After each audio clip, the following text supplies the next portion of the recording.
Everyone, the last couple of videos have been talking about the few and far between books that I did not like this year, but overwhelmingly, 2020 has been a year of fantastic books. And I'm glad I'm waited to do this and didn't do it like a few days early, because the last book I read this year was very, very good. So this will be the top 15 books I read in the year of 2020. We will have the same author multiple times. I did this format basically just because there were some books I wasn't willing to skip out. And so if it was a top 10, then the repeat author knocks some books at the bottom, and then I'm not going to skip out. So, let's get into it.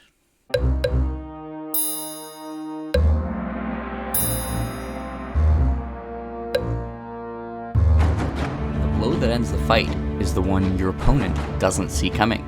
Make them look somewhere else, then make your move.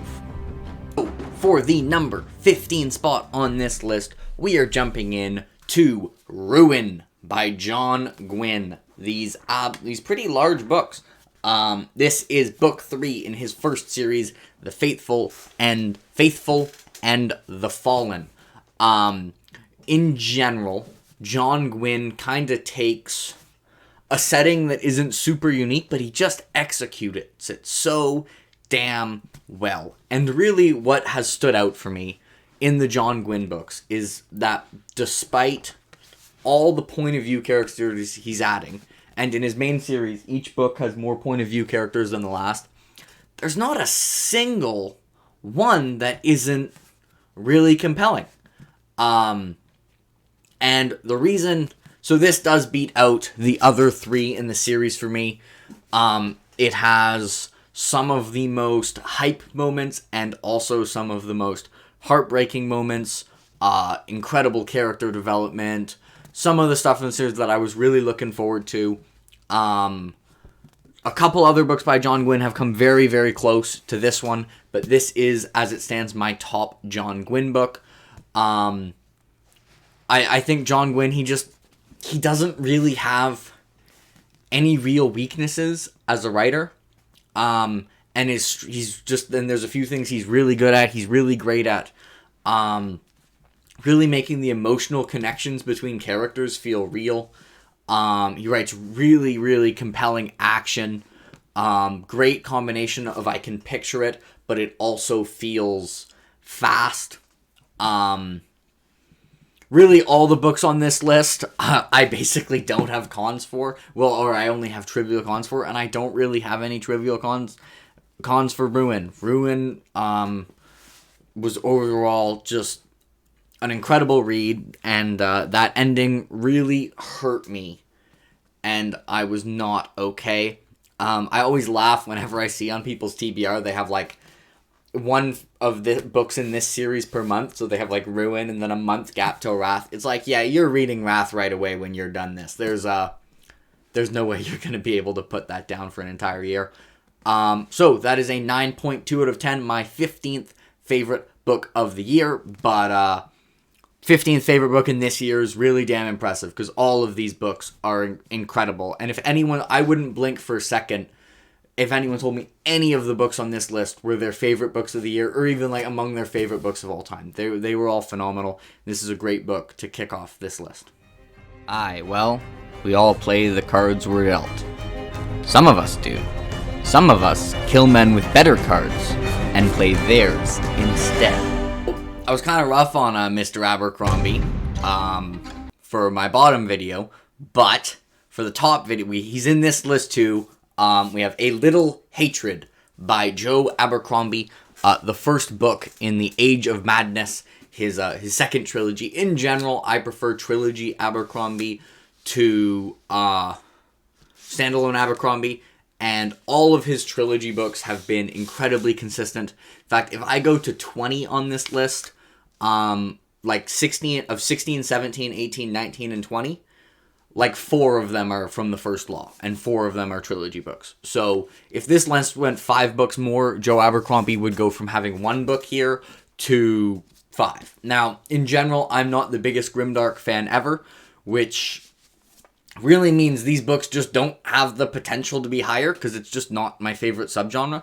But they're an almost, like the trilogy is an almost perfect execution of the genre they're trying to be, which is a grimdark, low magic fantasy series.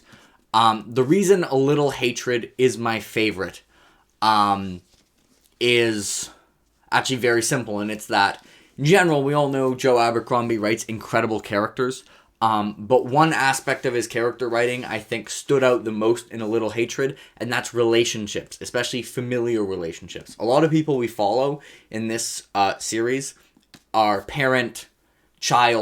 are children of people who were in the first trilogy or standalones. And I think a lot of actually not just parent-child, but mentor-child as well. There were a ton of super strong relationship building and development in this book, and I think it was even better in this book than The Trouble with Peace, which is why I actually did prefer A Little Hatred to A Trouble with Peace. So yeah, this has been my favorite Abercrombie book to date. But Before They're Hanged, The Trouble with Peace, Last Argument of Kings, and even The Blade itself are right up next to it. Despite the fact that he had 2 books on my bottom list and 1 on my top, I still think the overwhelming majority of Abercrombie books are fantastic, and I would recommend the First Law series to anyone who wants to read about some truly awful people. So yeah, this was another 9.2 out of 10. Just a fantastic read, and let's move on to number 13. Wholeness, she had learned, was not the absence of pain, but the ability to hold it. So, in number 13, we have a pretty late addition to the year, and the first book on this list that I actually already have a designated review for, and that is The Sword of Kaigan by M.L. Wong. The story of tradition and a lot of like family drama, but really, it's the story of sadness and cool moms and Avatar magic. This is really the reason this book I liked it this much is just very few books have made me feel as strong of an emotional reaction as this one have. This book absolutely ruined me for like a large percentage of the book. It wasn't quite what I would call like a page turner. It took me a few days to read, but when I was reading it, this book had me hooked. It had 2 main protagonists. I thought they were both fantastically written. It kind of like structurally was a little bit weird, and it was not what you would expect out of a fantasy novel, but the execution of that structure was really fantastic.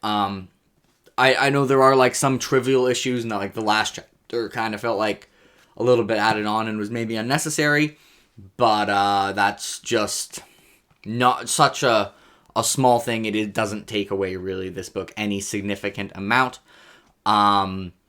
This, I would say, again, a book I'd really, really recommend. I'd recommend absolutely all of these. Some of the strongest relationship building, incredible character development, really solid action. I don't think like the action is the appeal of this book. It has good action, but that's not the reason why this is like a top 15 book I read this year. You could, even without the action, this would still be fantastic. And just like if it was being carried by the action, it'd be good. Like it's good action, but it isn't like the thing that holds it up. Yeah, I totally recommend this. I know a lot of people have probably heard a little bit about it, but it's kind of exploded, but not like fully exploded in popularity. I think this is also the only self-published book on this list, unless you count this one that was originally self-published, but it totally deserves its spot on the list, and I'm very glad that I snuck this in, and I got it done before I started Malazan, because if I hadn't, it would have been pushed to next year, and I was glad I had a chance to read this.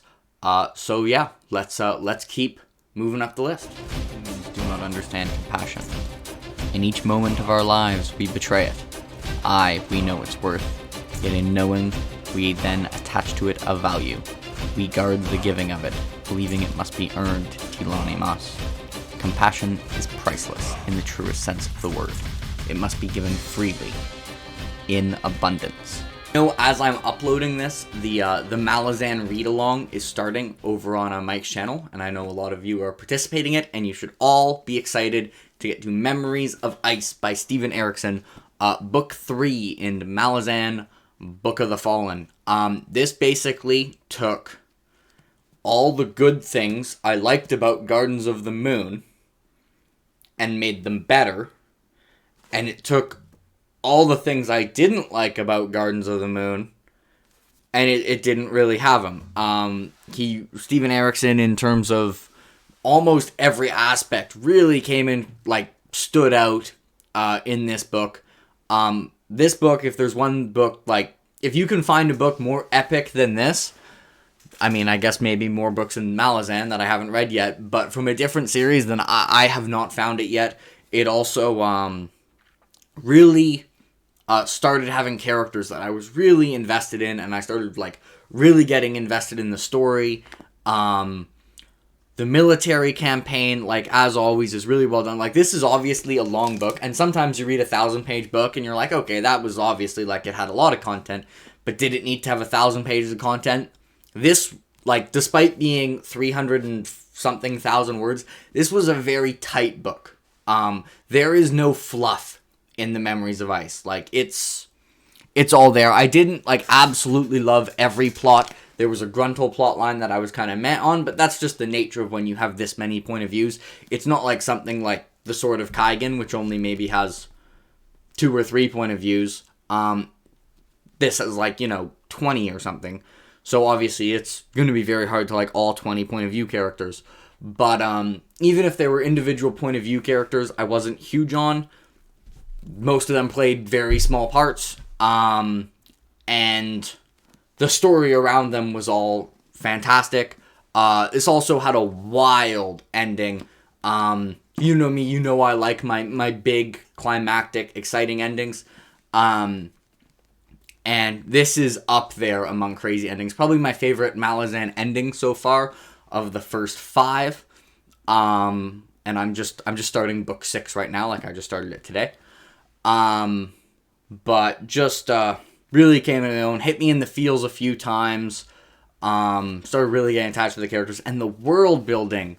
It just keeps getting bigger and more intricate and well realized. And I'm really looking forward to continuing to go for this series. And this was a big step up for me in the series. I still really like Deadhouse Gates, but this was still a big step up. And this book is one of the reasons why I did a top 15, because I read it and I was like, this absolutely has to be on my top list at the end of the year. Then I checked, and it was 11th because of how many amazing books I read this year. And it's like, well, it has to be a top 15. That's just, I can't not have Memories of Ice on here.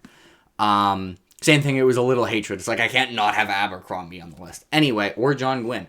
So, you've seen these are the books that wouldn't have made it had I done top 10, and all of them definitely deserve to be on this top list. So, let's get on to the top 10.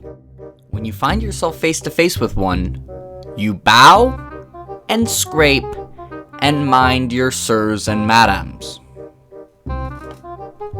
Nice bird, asshole, said Locke. Alright, so for the number 10 spot, we are moving to The Gentleman Bastards by Scott Lynch. And, of course, if it's from that series, it will be Book 1, The Lies of Locke Lamora, which is also a great title in my opinion. And this book, 200 pages in, I thought it was going to be a really character-driven book, really just focused on the characters and their relationships. And if it had been that, it probably still would have been a really solid 8 out of 10. Great book. And then the plot hits you just like a train. You're just walking along, having a good time, and then boom, you get hit with the plot, and then suddenly it's 4 a.m. and you're done the book. That is the reading experience of The Lies of Locke Lamora. There's a few things Scott Lynch does where he's just virtually unmatched. And one of those is dialogue. There's 3 authors I've read who have the best dialogue. I can't decide between the 3, but Scott Lynch is one of them. And if you're sick of fantasy swears, I'm not. I find them kind of fun, and I just think they're neat. Anyway, but if you are sick of fantasy swears, then this is a book for you, because Scott Lynch makes cursing an art form. Man, there's some good there's some a lot of that in this book, but it's all really well done. It never feels like repetitive. And also the character relationships and dynamics. Anyone who's heard anything about The Lies of Locke Lamora knows that it has one of just the best duos, maybe in fantasy in general. Also just the tension in this book. Like, the way the story is crafted for, like, I was on the edge of my seat for probably more than half of this book. And it does this while not feeling rushed at all. And unfortunately, it wasn't something that the next two were. That is really the aspect that the next two weren't able to capture for me. Really, the tension that it, like, you were never sure whether things were going wrong or poorly. And Scott Lynch did it, like, not by hiding information from you. Just like, man, I was edge of my seat for really most of reading this. And so this was Memories of Ice was 9.3 out of 10, but this was also a 9.3 out of 10. And I think cracks my top 20 books of all time. Just really, really incredible across the board. If you're looking to get into Gentleman Bastards, and the Gentleman Bastards fans might get mad at me for this, but fight me. It isn't because I don't like the next two books, but I would recommend right now reading this book as a standalone. And like, I still like Red Seas Under Red Skies, and still kind of like Republic of Thieves. But the reason is that this works as a standalone, while the next two end on cliffhangers. So I think, like, and also that way you don't have to worry about getting invested. So I would absolutely throw this on your TBR. It really does deserve to be there. And prepare yourself for a wild ride for one of the best first books in a series I've ever read. Destiny is a lie. Destiny is justification for atrocity. It is the means by which murderers armor themselves against reprimand. It is a word intended to stand in place of ethics, denying all moral context. And we are on to the next book on this list, which I actually think I counted wrong earlier, and the last one was 11. Is this 10 now? Sorry, this is 10. The last one was 11. Wow. If I'd only top 10, I couldn't have Lies of Locke Lamora on there. That would have been terrible. Anyway, coming in the number 10 spot, the last book I read of 2020, and it's why I'm glad I'm actually doing this on the last day of 2020, and I didn't do it like 5 days earlier, because then I couldn't have talked about Midnight Tides by Steven Erikson, which supplanted Memories of Ice as my favorite book in Malazan Book of the Fallen. If I said, like, Memories of Ice was epic, if there was one word I could use to describe it, this one I would say is more on the line of heartbreaking and tragic. Man, there were, like, I've already had one book on here with great family dynamics, but this book just had some incredible family dynamics. And I don't think it really had a weak part of the story. It has two characters who set the Malazan record so far for characters who I started to like the fastest, and that was T-Hall and Bug. And the other storyline was so damn good that when I was reading these really good parts, like, I love T-Hall and Bug, I was like, I just want to get back to this other story. And I think just the execution of this story, like, I don't think you can tell the story he wanted to here better. It's so, like, tightly crafted. Every chapter is important. It's constantly, like, dynamic and evolving. All the parts are, like, necessary. It actually, I only really have one criticism. Like, Steven Erikson isn't the best ever at romances, but romances are a pretty small part of his books. And I guess this for Memories of Ice as well. Both of my favorite Malazan books, for some reason, I don't know why, but they both have to have a character whose character development kind of happens after, like, there's a sexual assault of either them or someone close to them. Fortunately for both, it was, like, one of the most least important characters in the book, but why did these have to have that? That's really my only con for both, other than, like, that's a real con. Other than that, they were both completely brilliant. This would have this is a different continent than the others, so, but this plotline would have, like, 3 of my 5 favorite Malazan characters so far, it hit me right in the feels coming down the stretch as well. I'm really glad that I was able to get this done in 2020, so I can include it on this list, because damn, this was a good book to end 2020. Yeah, that's really all I can say about it. I'm looking forward to seeing when the read-along gets to kind of this section of the series, because I'm finding this part of the series to be very, very fantastic. As someone who kind of overall liked but had serious issues with Gardens of the Moon. So that is the second Malazan book on this list. Rage is love, twisted in on itself. Rage reaches into the world when we can no longer contain the hurt of being treated as if our life and loves do not matter. Rage and its consequences are what we get when the world refuses to change for anything less. Coming in the number 9 spot, we have the sequel to the debut series of someone who's quickly becoming one of my favorite working authors, and that is The Fires of Vengeance by Evan Winter. This basically, like, I liked The Rage of Dragons ever so slightly more than this book, but I actually think this is a better book than The Rage of Dragons overall. Like, a better execution. I think it's more morally interesting. Overall characterization, I think, is better. Not just Tao, but a lot of the characters around them really have interesting development. One thing I think Evan Winter does really well is for his friendships. They have friendships that clash with each other, but are still, like, clearly friends. He just, like, you have a group that are all, like, working together and really do have each other's back, but they still really helps them shine through as individual people, because even though they're all in the same team in general, they all maybe have different priorities and will disagree and clash with those for those priorities. And I know a lot of people aren't the biggest fan of Tao ever, but I actually really like Tao. And one reason I like Tao is, one reason he's really compelling to me is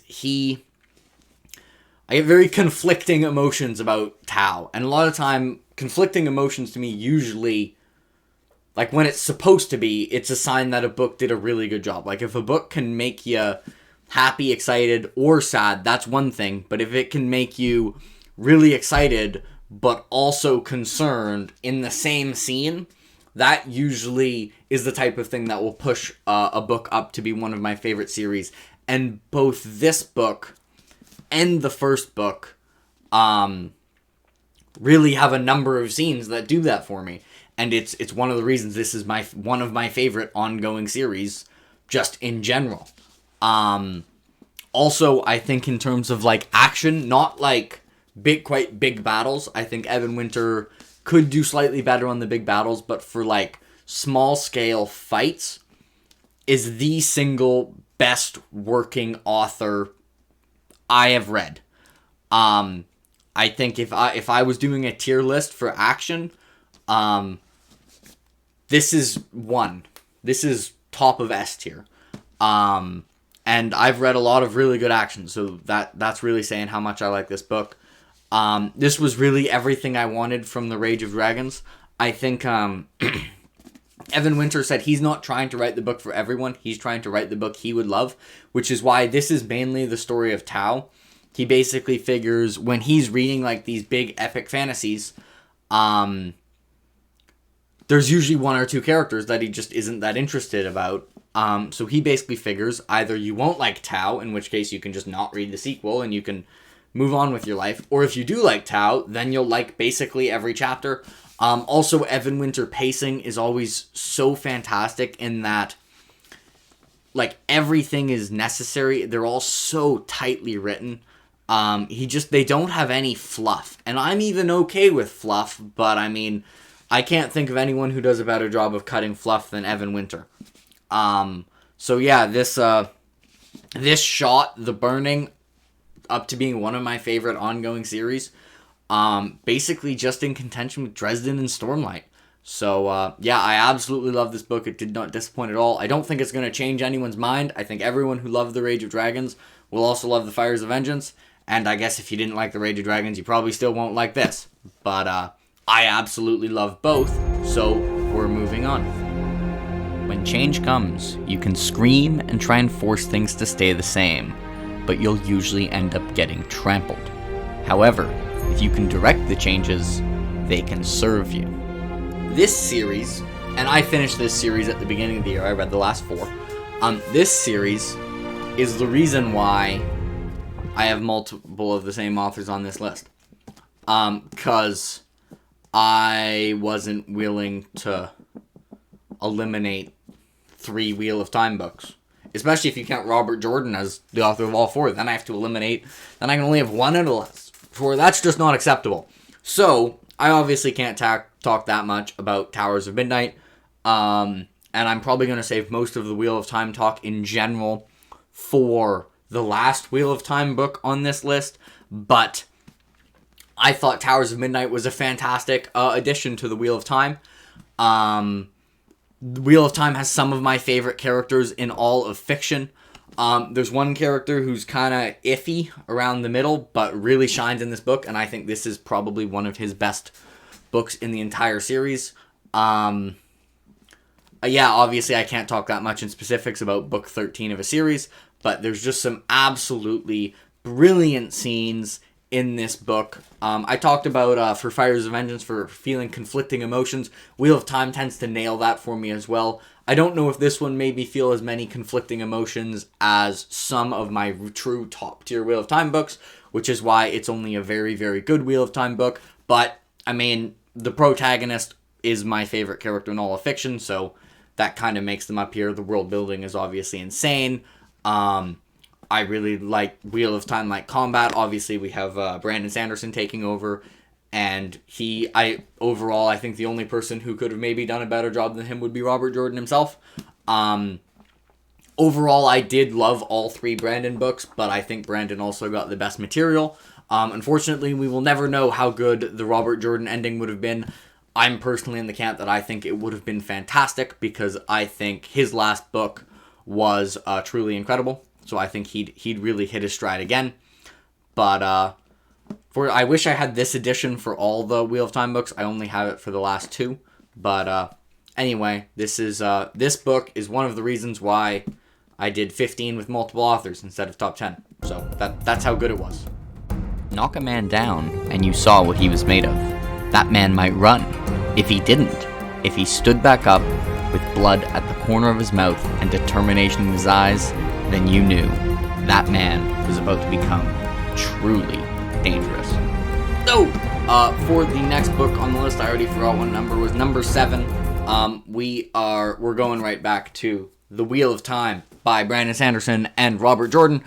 And obviously, same thing. I can't talk about it that much in specifics, but I think this is one of the best endings to a series I've read. It's not perfect. There are certainly small things that could be done better, but considering how much had to be wrapped up, I think the fact that most of it was overwhelmingly really well wrapped up is really impressive. Like, it's just, there's so many plots you have to wrap up. You have to wrap up 4.4 million words.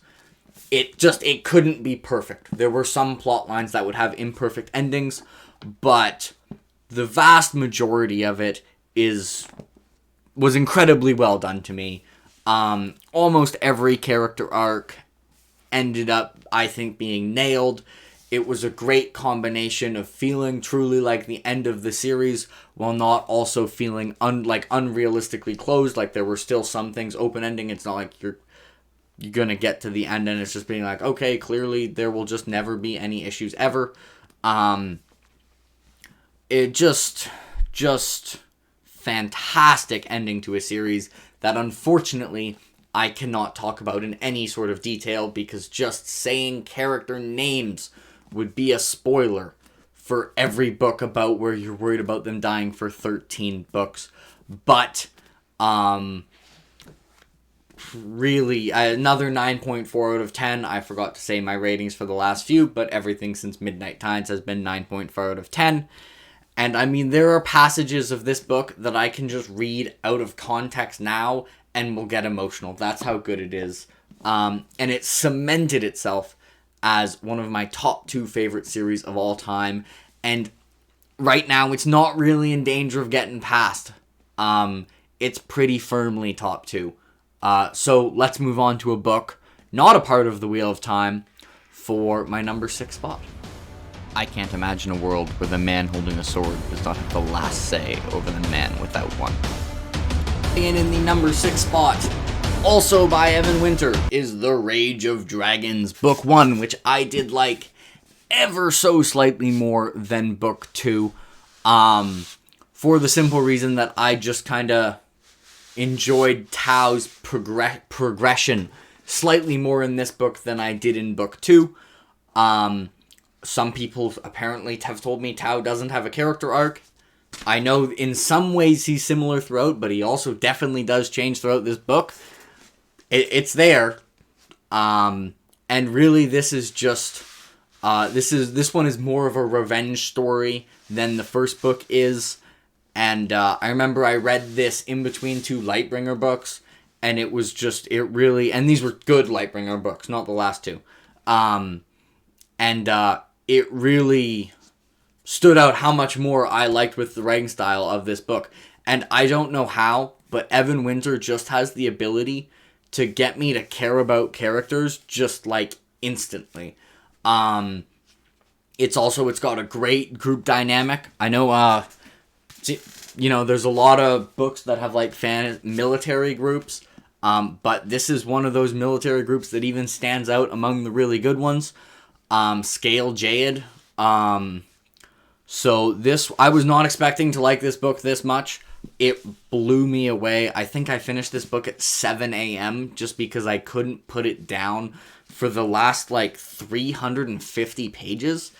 And as I mentioned before, like in terms of conflicting emotions, this maybe has one of the scenes where I was at the same time like the most excited and also concerned about things. And I absolutely love the crap out of this series. I cannot wait to watch it see it continue.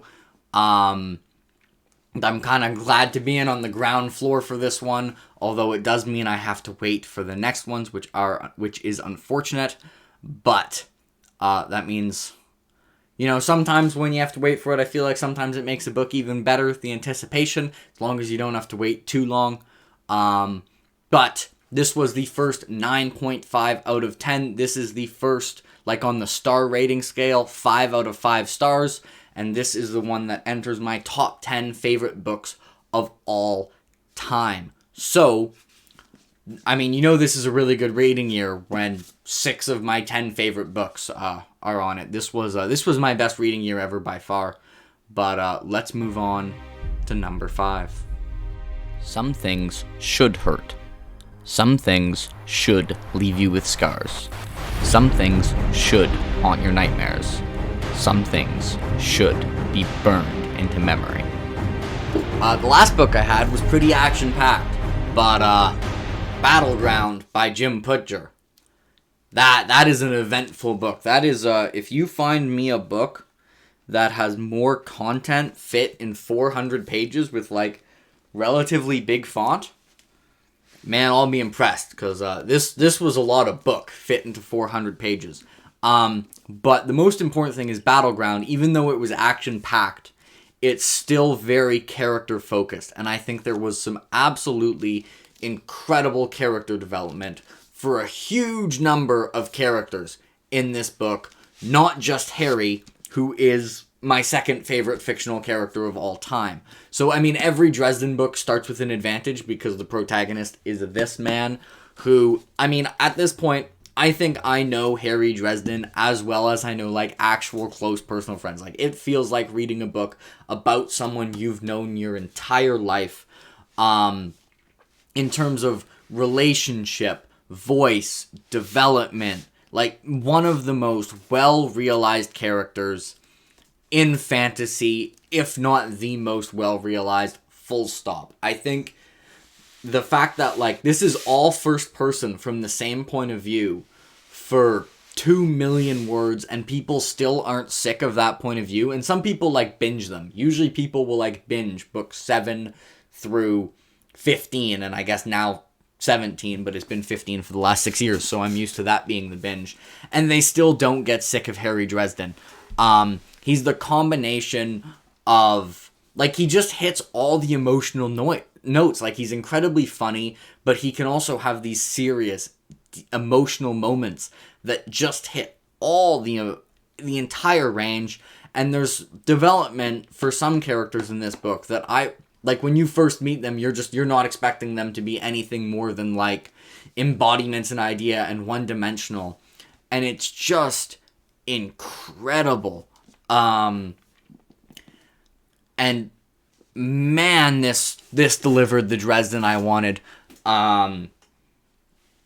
It's so good. And it really, like, you know, I talked about, when I was thinking, like, when I read The Sword of Kaigen, I was like, wow, I can't think of a book that has, like, emotionally assassinated me worse than this. And I was like, oh no, wait, I read Battleground like a month ago.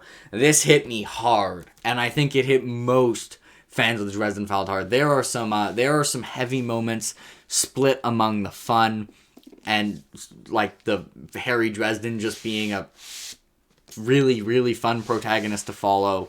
And for those of you who are on the mid-Dresden books, you have some really good stuff to look forward to. This is my second favorite Dresden book. It did not quite supplant Changes, but man, it was really fantastic. And I loved it cover to cover.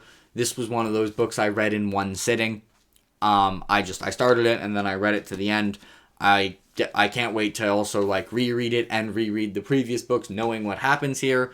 I need more Dresden now. I'm in a constant state of needing to read the next Dresden book, and I have been for the last 7 years. But fortunately, we don't have it. But we need to move on with the list. Obviously, again, I can't talk that much about this book because it's book 17 in a series. So I can't really talk about much specifics.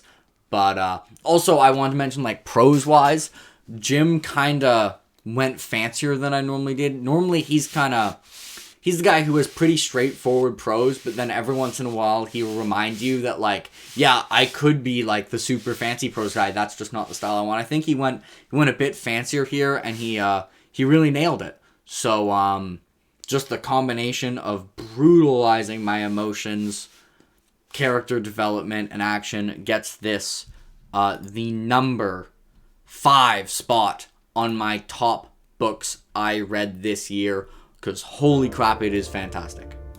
No matter how good you were, someone was better.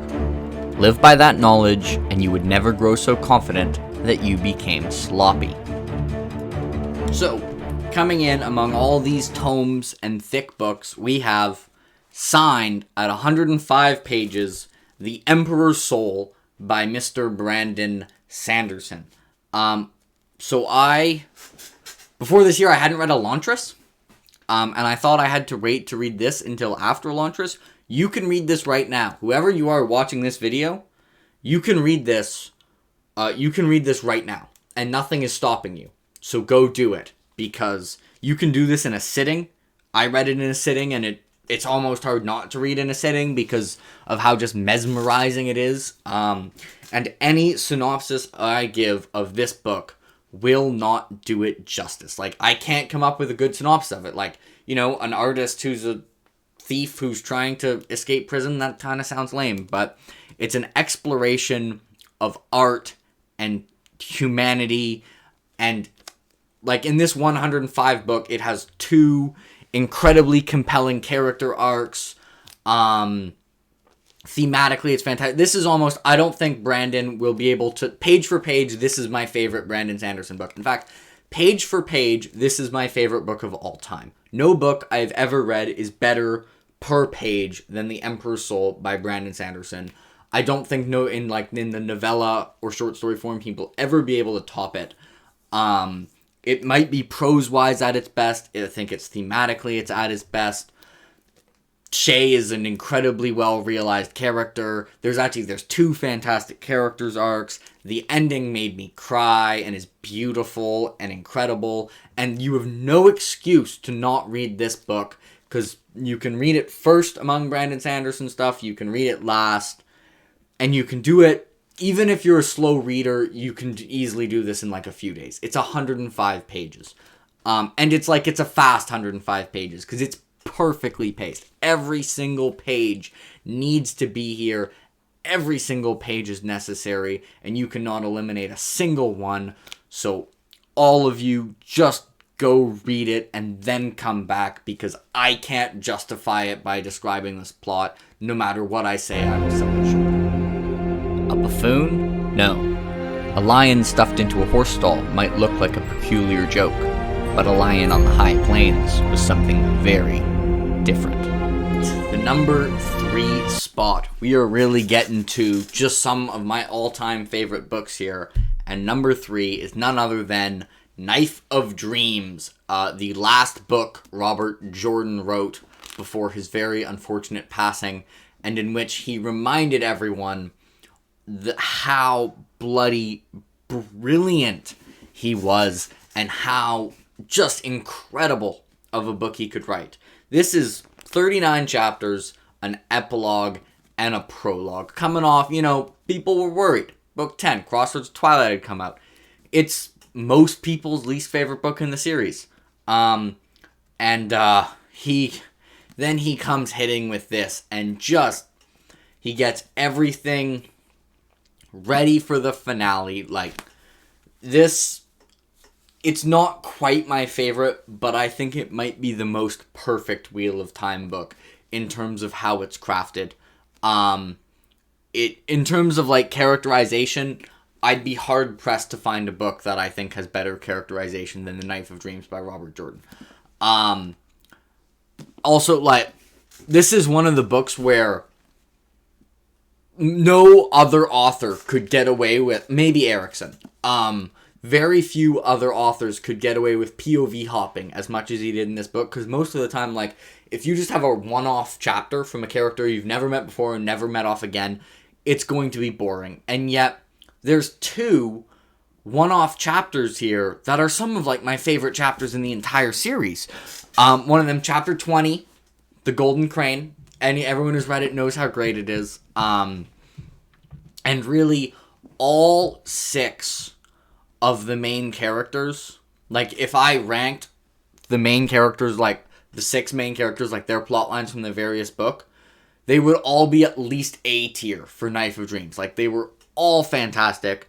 Even the ones that you don't get that much from, what they get is just brilliant. This is probably my favorite Matt book. And Matt's one of my favorite characters in all of fiction. He also, in this book, he really uses the fact that he can go in everyone's head, and he does it to really show some contrast of how people see themselves, of how people are seen very differently by themselves and other people around them. So if you're someone who enjoys that type of thing, I've never seen it done better than The Knife of Dreams by Robert Jordan.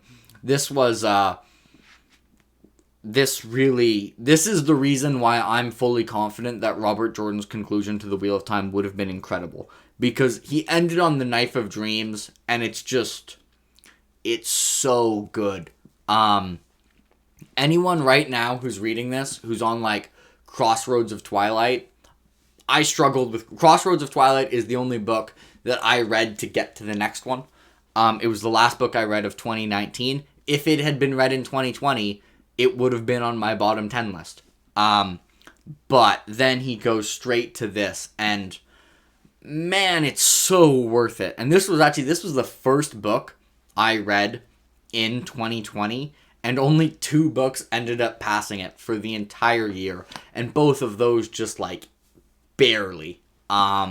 This was a 9.7 out of 10 just nearly flawless. Even though I know, like, the least popular Wheel of Time character is Elaine, I even like the Elaine stuff in this book.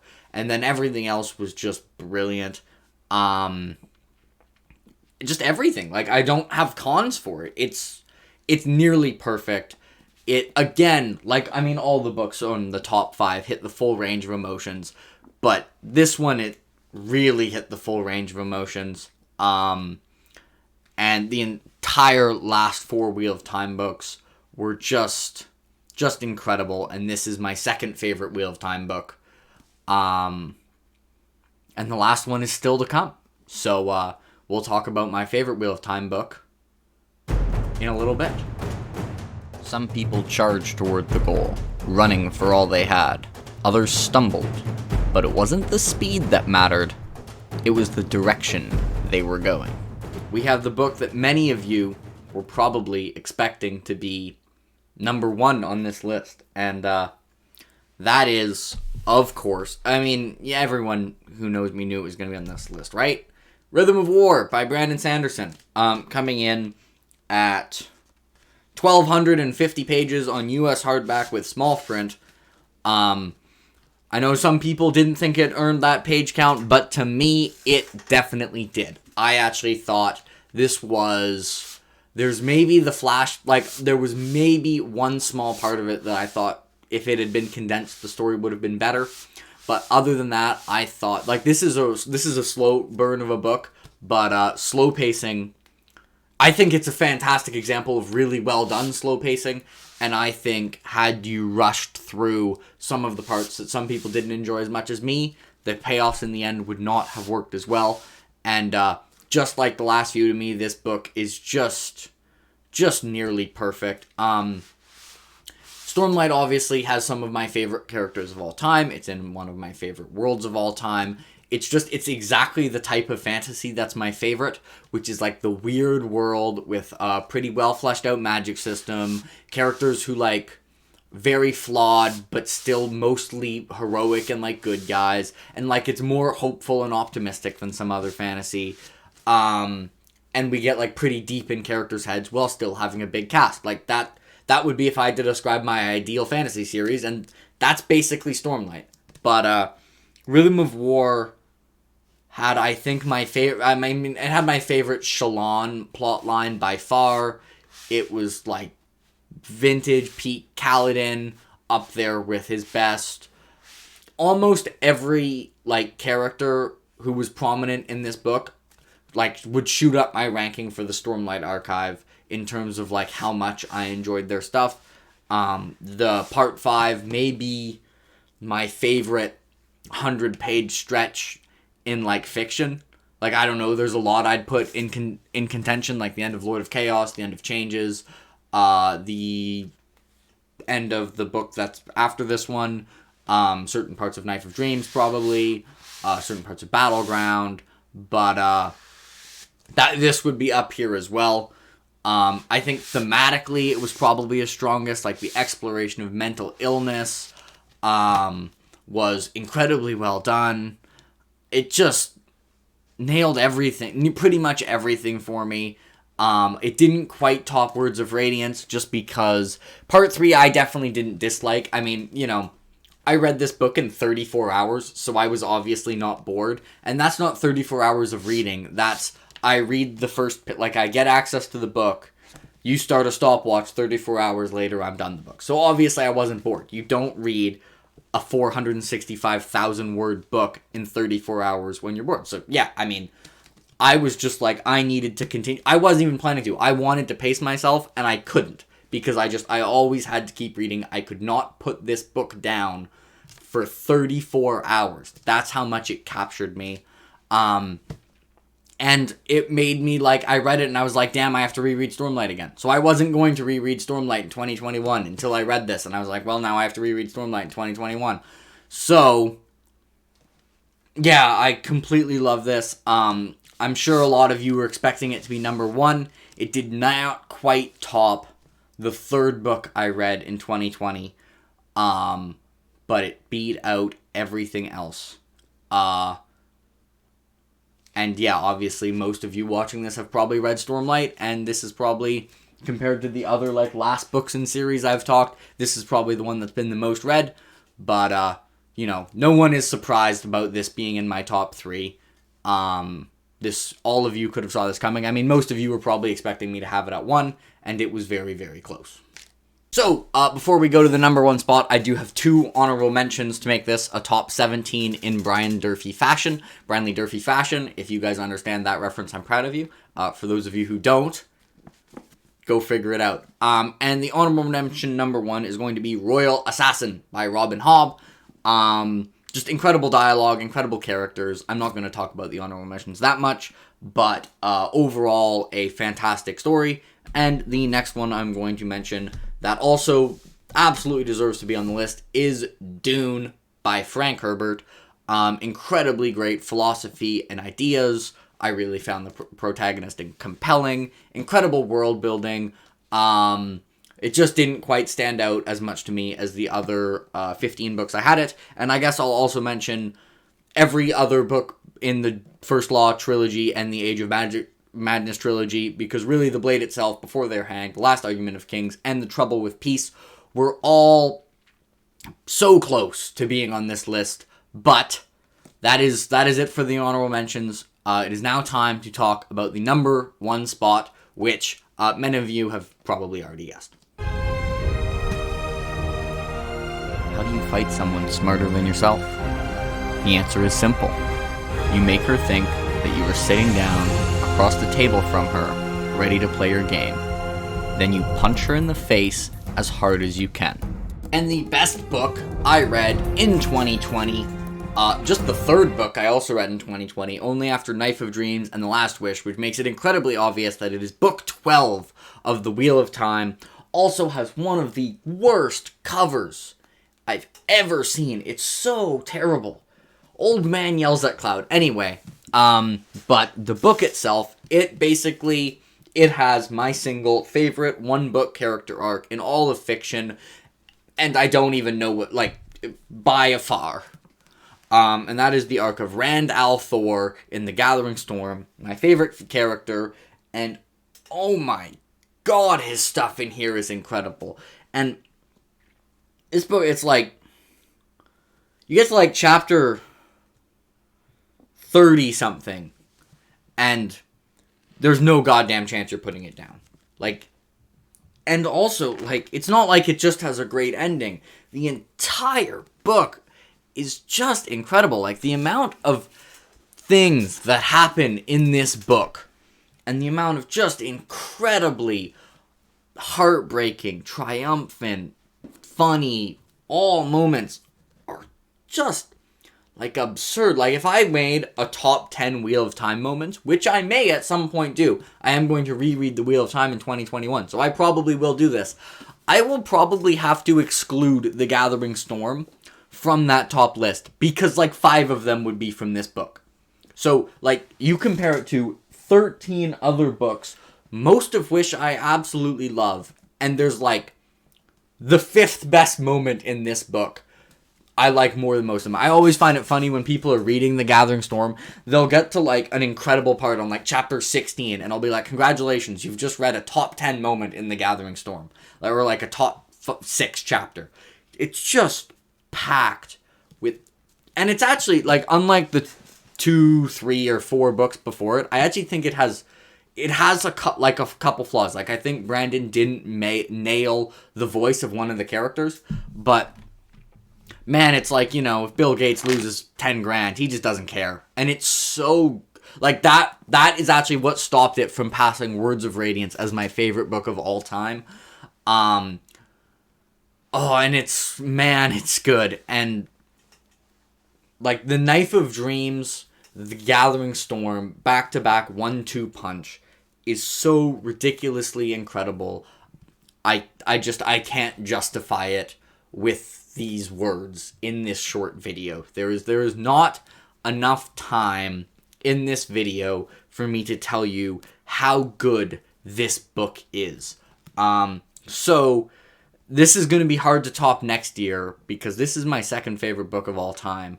I think I gave it a 9.8 out of 10, along with Rhythm of War. It was like Rhythm of War actually was close-ish, but it was pretty damn close. But this does edge it out as my favorite book of my best reading year. And